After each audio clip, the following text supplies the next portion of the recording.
Important है। इसके सारे पैरामीटर्स फाइंड करते हैं। चलिए आइए स्टार्ट करते हैं।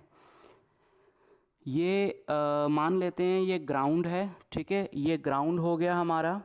और ग्राउंड से इसको हम लोग एक्स एक्सिस मान लेते हैं, ये हमारा वाई एक्सिस हो गया, ठीक है, ये एक्स और वाई एक्सिस हो गए।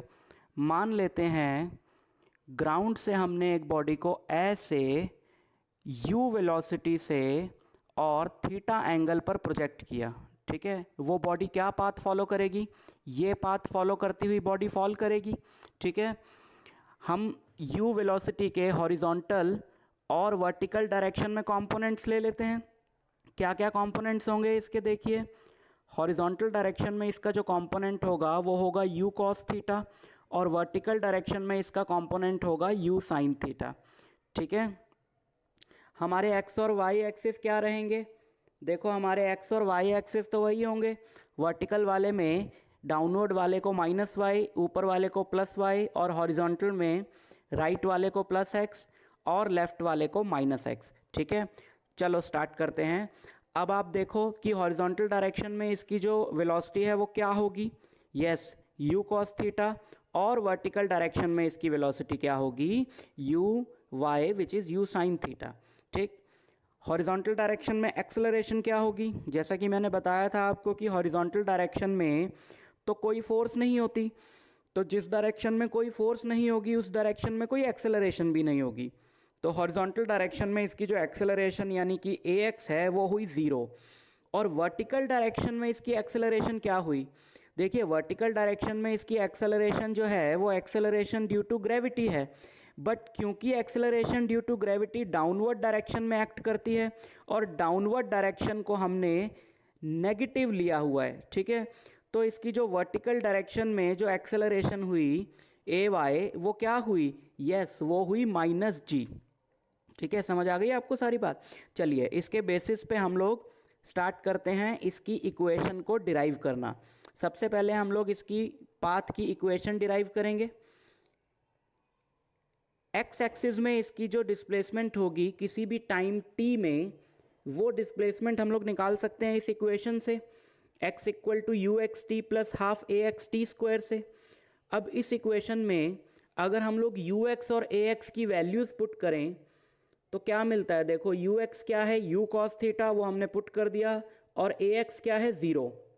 तो ये हमारी इक्वेशन हो गई। ये सेकंड वाली टर्म तो पूरी 0 हो जाएगी।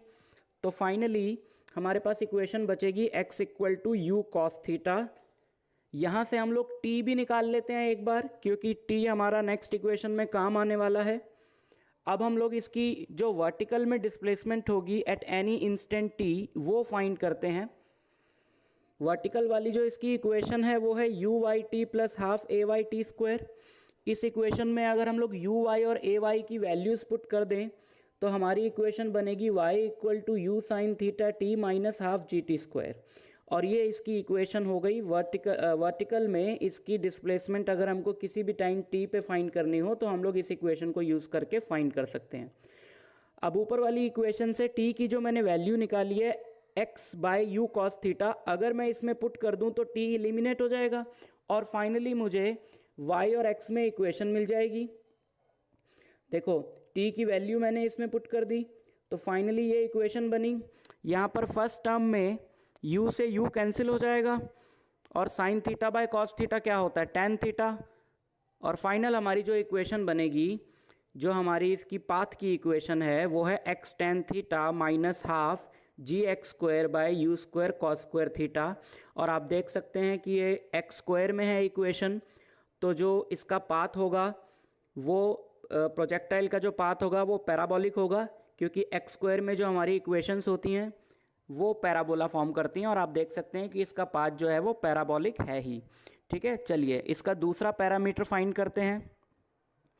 इसका नेक्स्ट पैरामीटर है time of flight. Time of flight क्या होगा? देखिए, ये ग्राउंड से मैंने बॉडी को प्रोजेक्ट किया, ये बॉडी फॉल करती है। मान लो ए पॉइंट से मैंने इसे प्रोजेक्ट किया और बी पॉइंट पे ये फॉल करती है, तो टोटल टाइम इसको जो ए से बी तक जाने में लगा उसको हम लोग बोलते हैं टाइम ऑफ फ्लाइट। इसको फाइंड कैसे करें? आप जानते हैं कि जो हॉरिजॉन्टल डिस्टेंस बॉडी ट्रैवल करती है टोटल, इसको हम लोग रेंज बोलते हैं, ठीक। तो मान लेते हैं इसका जो रेंज है हमने उसको कैपिटल आर से डिनोट किया है। तो हॉरिजॉन्टल डायरेक्शन में ये एक्स एक्सिस में ये जो ए से बी तक का टोटल डिस्टेंस हुआ यही तो आर हुआ। तो अगर मैं बोलूं कि बी पॉइंट के कोऑर्डिनेट्स क्या हुए तो वो कोऑर्डिनेट्स क्या होंगे, आर कॉमा ज़ीरो। ठीक है, तो इसका मतलब है उसका वाई कोऑर्डिनेट क्या है, ज़ीरो। आप देखिए जब बॉडी ए से बी तक जाती है तो बॉडी ने वर्टिकली ए से बी तक जाने में पहले उसका वर्टिकल डिस्टेंस बढ़ता है, आप सिर्फ वर्टिकल डिस्टेंस पर फोकस करिए, और फिर उसका वर्टिकल डिस्टेंस कम हो जाता है, और जब वो ग्राउंड पे वापस फॉल करती है तो उसका वर्टिकल डिस्टेंस ज़ीरो हो जाता है। तो मुझे वो टाइम निकालना है जिसमें बॉडी का वर्टिकल डिस्टेंस ज़ीरो हो जाता है। पर ये दो टाइम है, एक तो ए पॉइंट पे भी उसका वर्टिकल डिस्टेंस ज़ीरो है, ए पॉइंट तो हमारा टी इक्वल टू ज़ीरो ही हुआ क्योंकि वहीं से हमने स्टार्ट किया था इस मोशन को। अगर मैं वर्टिकल वाली इक्वेशन लेता हूँ, देखो हम लिख सकते हैं कि टाइम की वो वैल्यू जहाँ y ज़ीरो हो उसी को टाइम ऑफ फ्लाइट बोलते हैं। तो अगर मैं वर्टिकल वाली इक्वेशन लेता हूँ जो कि है u y t plus half a y t square, और उस इक्वेशन में पहले ये सारी वैल्यूज़ अगर हमने पुट करी, यू वाई है u sine theta, a y है माइनस जी, और अगर मैं y को ज़ीरो पुट कर दूँ तो वही जो t होगा वही मेरा टाइम ऑफ फ्लाइट होगा जिसको मैंने कैपिटल T पुट किया है। अगर आप इस इक्वेशन को सॉल्व करते हैं, देखो हमें मिला है g t half g t square equal to u sine theta t. अगर आप इस इक्वेशन को देखें तो एक तो इसका सॉल्यूशन आता है टी इक्वल टू ज़ीरो। ये सॉल्यूशन हमें नहीं चाहिए क्योंकि ये तो वो पॉइंट है जहाँ से हमने बॉडी को प्रोजेक्ट किया था, यानी बिगनिंग में। जो दूसरा सॉल्यूशन आ रहा है इस इक्वेशन का वो है two u sine theta by g, और ये वो टाइम है जब बॉडी बी पर होगी। ठीक है, और यही हमारा टाइम ऑफ फ्लाइट है। क्लियर हुआ? इसको देखो एक और तरीके से भी कर सकते हैं। सेकंड मेथड की अगर मैं बात करूं तो आप देखो यहाँ पर एक पॉइंट P कंसिडर करते हैं जो बिल्कुल टॉप मोस्ट पॉइंट है, जहाँ पर बॉडी ऊपर जाते जाते और ऊपर जाना बंद हो गई है और अब नीचे जाने की तैयारी कर रही है। देखो टॉप मोस्ट पॉइंट पे क्या होता है कि बॉडी की जो वर्टिकल वेलोसिटी होती है वो ज़ीरो हो जाती है ना। उस पॉइंट पे बॉडी हॉरिजॉन्टली तो डिस्टेंस ट्रेवल कर रही है लेकिन वर्टिकली नहीं कर रही है। वर्टिकल डायरेक्शन में बॉडी ने कोई भी डिस्टेंस ट्रेवल करना बंद कर दिया है। इसका मतलब है उसकी वर्टिकल डायरेक्शन में वेलोसिटी ज़ीरो हो गई, हॉरिजॉन्टल में नहीं हुई। और एक बॉडी अगर मैं एयर फ्रिक्शन इग्नोर कर दूं तो जितना टाइम टॉप मोस्ट पॉइंट पे जाने में लेती है उतना ही वापस आने में लेती है। तो अगर मैं P तक का बॉडी का टाइम निकाल लूं और उसी टाइम को डबल कर दूं तो वो टाइम ऑफ फ्लाइट होगा। ठीक है, बट P तक जाने का बॉडी का टाइम कैसे निकालें? अगर मैं इसकी वर्टिकल की इक्वेशन लूं जो कि है v y equal to u y plus a y t, और इसी में मैं वी वाई को ज़ीरो पुट कर दूं तो जो मुझे टाइम मिलेगा वही टाइम ऑफ मतलब P तक जाने का टाइम होगा। देखो इस इक्वेशन को सॉल्व करके मुझे क्या मिला, इस इक्वेशन को सॉल्व करके मुझे मिलता है u sine theta by g, और क्योंकि टाइम ऑफ फ्लाइट इसका डबल होगा तो फाइनली टाइम ऑफ फ्लाइट मुझे मिलेगा 2u sine theta by g, जो बिल्कुल वही फॉर्मूला है जो ऊपर आया था, है ना। तो आप किसी भी मेथड से कर सकते हैं, अगर आपके बेसिक्स क्लियर है तो आप किसी भी तरह से कर सकते हैं। चलो इसका नेक्स्ट पैरामीटर देखते हैं। अगला पैरामीटर है इसका मैक्सिमम हाइट, ये कितनी अटेन करेगा। मैक्सिमम हाइट क्या है, ये ग्राउंड से हमने बॉडी को प्रोजेक्ट किया, मैक्सिमम जो पीछे P पॉइंट मैंने बताया था वहीं तक की जो वर्टिकल हाइट है ग्राउंड से वो मैक्सिमम हाइट है, जिसको मान लेते हैं कि हम लोग कैपिटल H लेंगे। ठीक, अब यहाँ तक का देखो, यहाँ तक का टाइम हम लोग निकाल चुके हैं पीछे u साइन थीटा बाई जी। तो उतने टाइम में बॉडी ने जितना वर्टिकल डिस्टेंस कवर किया है वही इसकी मैक्सिमम हाइट होगी। ठीक है, वर्टिकल वाली जो इक्वेशन है, देखो t क्या आया था, u sine theta by g. Vertical वाली इक्वेशन होती है y equal to u y t plus half a y t square. अगर इस इक्वेशन में मैं t को पुट कर दूं u साइन थीटा बाई जी तो ये इक्वेशन मुझे मिलेगी। तो वही जो मेरा y होगा वही मैक्सिमम हाइट अटेंड होगा, तो उसकी जगह मैंने रख दिया कैपिटल H। तो हमारी इक्वेशन हो गई है। इस इक्वेशन को अगर मैं सॉल्व करता हूं तो मुझे मिलेगा u square sine square theta by g minus half u square sine square theta by g. ठीक है, u square sine square theta common ले लें तो 1 माइनस हाफ बचेगा, जिससे मुझे फाइनली मैक्सिमम हाइट मिलेगी u square sine square theta by 2g। ठीक है, क्लियर। अगला पैरामीटर है हमारा रेंज। रेंज आप जानते हैं कि ये जो हॉरिजॉन्टल डिस्टेंस ट्रैवल करता है इसी को रेंज बोलते हैं। इसका मतलब है कि मैं हॉरिजॉन्टल वाली इक्वेशन लूँ, इसका पूरा टाइम तो मुझे मालूम ही है 2u sin थीटा बाई जी। तो हॉरिजॉन्टल वाली इक्वेशन जो है मेरी you x t plus half a x t square, उस इक्वेशन में अगर मैं t की जगह जो मेरा टोटल टाइम ऑफ फ्लाइट है यानी 2u sin थीटा बाई जी वो पुट करता हूँ, तो जो मुझे हॉरिजॉन्टल डिस्टेंस मिलेगा वही रेंज होगी। ठीक है, ये पुट कर दिया मैंने। देखो ये आया u cos theta into t which is 2u sin theta by g plus half a x which is 0 into t का स्क्वायर। ठीक है, तो ये सेकंड टर्म तो पूरी ज़ीरो हो जाएगी, तो हमें मिलता है R equal to u square 2 sin theta cos theta by g. छोटा सा फॉर्मूला है मैथ्स का, 2 sin थीटा कॉस थीटा क्या होता है sin 2 थीटा। यस, तो final result is u square sin 2 theta by g. ठीक है, रेंज के बारे में एक दो इंपॉर्टेंट चीज़ें हैं वो देख लेते हैं। सबसे पहले हम लोग बात करें कि मैक्सिमम रेंज कितनी होगी। मतलब मेरे पास एक वैल्यू है कि मुझे 10 मीटर पर सेकंड से ही बॉडी को थ्रो करना है, तो मैं बॉडी को कितने एंगल पे थ्रो करूं कि वो बहुत ज़्यादा मैक्सिमम दूर जाके गिरे, सबसे ज़्यादा डिस्टेंस कवर करे हॉरिजॉन्टल डायरेक्शन में। तो देखो रेंज का फॉर्मूला क्या है, u square sine 2 theta by g. इसमें यू और जी को तो मैंने फिक्स कर दिया, तो रेंज मैक्सिमम तभी होगी जब साइन थीटा मैक्सिमम होगा। ठीक है, साइन थीटा जब मैक्सिमम होगा तो रेंज मैक्सिमम होगी, और आप जानते हैं कि साइन थीटा की मैक्सिमम वैल्यू होती है 1। इसका मतलब है साइन 2 थीटा क्या होना चाहिए, साइन 2 थीटा होना चाहिए 1। और वो कहाँ पर होगा, जब 2 थीटा हमारा क्या होगा, जब हमारा 2 थीटा होगा 90 डिग्री। इससे मुझे थीटा कितना मिला, 45 डिग्री। तो आप एक फिक्स्ड वेलोसिटी से अगर जितने भी एंगल्स पर बॉडी को थ्रो करते हैं तो सबसे ज़्यादा दूर बॉडी तब जाती है जब आप उसको 45 डिग्री पर थ्रो करते हैं। ठीक है, दूसरी चीज़ देख लेते हैं। हाँ, तो आर मैक्स का फॉर्मूला क्या हुआ, यू स्क्वायर बाई जी, है ना, साइन 2 थीटा को 1 पुट कर दिया। दूसरी इंपॉर्टेंट चीज़ है रेंज में कि दो कॉम्प्लीमेंट्री एंगल्स पे अगर सेम वेलोसिटी से बॉडी को थ्रो किया जाए तो उसका जो रेंज होता है वो सेम होता है। कॉम्प्लीमेंट्री एंगल्स मतलब जिनका सम 90 डिग्री है। बताता हूं मैं, देखो ये एक्स और वाई एक्सिस हो गए। मान लो ये दो बॉडीज हैं, एक ने ये पाथ फॉलो किया, दूसरे ने ये पाथ फॉलो किया। एक को मैंने थीटा 1 एंगल पे फेंका, दूसरे को मैंने थीटा 2 एंगल पे फेंका, और इस तरीके से कि दोनों एंगल्स का सम थीटा 1 और थीटा 2 का जो सम है वो 90 डिग्री है। ठीक, और थ्रो सेम वेलोसिटी से किया है।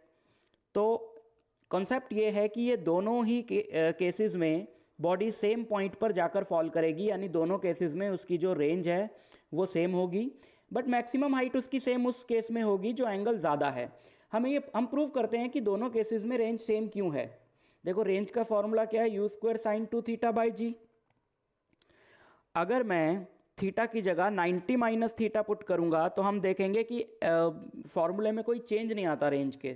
कैसे, देखो ये थीटा की जगह 90 माइनस थीटा पुट किया, मान लेते हैं न्यू रेंज जो है वो आर डैश है। तो आर डैश क्या हुआ, अगर मैं 2 को अंदर मल्टीप्लाई करता हूं तो u square sine 180 minus 2 theta by g, और साइन 180 माइनस थीटा कितना होता है, यस साइन थीटा ही तो होता है। तो आर डैश क्या हुआ, u square sine 2 theta by g, जो कि किसके इक्वल है, जो कि आर के इक्वल है। ठीक है, देखो तो रेंज के फॉर्मूले में कोई चेंज नहीं आया। ये दो बहुत इंपॉर्टेंट पॉइंट्स हैं रेंज के बारे में, आप याद रखिए।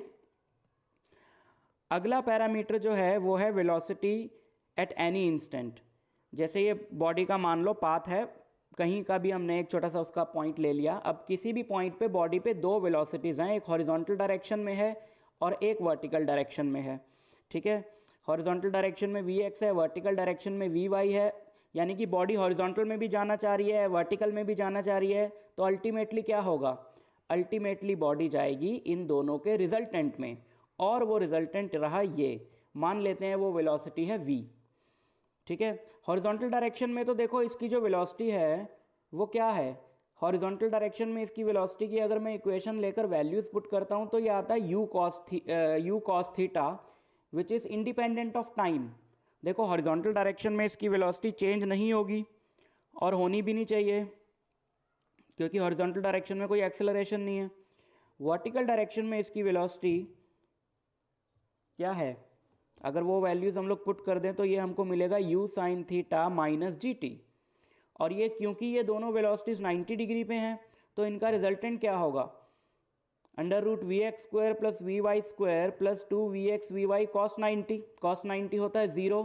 तो फाइनली वेलोसिटी जो इसकी मिलेगी वो मिलेगी v x square plus v y square. ऊपर जो हमने वी एक्स और वी वाई की वैल्यूज़ फाइंड करी हैं अगर हम वो पुट कर दें तो फाइनली हमें मिलेगा under root u cos theta whole square plus u sine theta minus g t whole square. अगर मैं सेकंड वाले पार्ट को a minus b whole square के फॉर्मूले से खोल देता हूँ तो ये मुझे मिलेगा u square sine square theta plus g square t square minus 2u sine theta g t. First और सेकंड टर्म से देखो यू स्क्वायर कॉमन ले लें अगर हम तो अंदर क्या बचेगा, cos square theta plus sign square theta, और बाकी की टर्म्स को एज इट इज़ लिख लेते हैं। और आप जानते हैं cos square theta plus sign square theta क्या होता है, 1 होता है। तो फाइनली हमारा जो v मिलेगा वो होगा u square plus g square t square plus minus 2u sine theta g t. इस फॉर्मूले से आप ये फाइंड कर सकते हैं कि किसी भी टाइम t पर प्रोजेक्टाइल की वेलोसिटी क्या होगी। ठीक है, और दूसरी बात एंगल भी बता देते हैं, क्योंकि वेलोसिटी वेक्टर क्वांटिटी है तो हम ये भी इसकी डायरेक्शन भी बताएंगे। तो मान लेते हैं हॉरिजॉन्टल से अल्फा एंगल पर इसकी वेलोसिटी है, तो उस ट्रायंगल में आप देखिए tan अल्फा क्या होगा, v y over v x. V y और वी एक्स की वैल्यू पुट करके tan को उस साइड पे अगर हम लोग ले जाते हैं तो अल्फा मुझे मिलेगा tan inverse u sine theta minus g T over u cos theta, और ये हमारा आखिरी पैरामीटर था, यानी कि हमने एंगल भी फाइंड कर दिया। ठीक है, तो ये हमारा एंगुलर प्रोजेक्टाइल मोशन भी फिनिश हुआ। नेक्स्ट टॉपिक में हम लोग projectile motion on inclined plane की बात करेंगे, और कुछ सेपरेट वीडियो एक हम लोग बनाएंगे जिसमें हम प्रोजेक्टाइल के क्वेश्चंस डिस्कस करेंगे। ठीक है, अगर आपको पसंद आया वीडियो तो आप इसको लाइक करें, शेयर करें और मेरे चैनल को सब्सक्राइब करना ना भूलें। Thank you.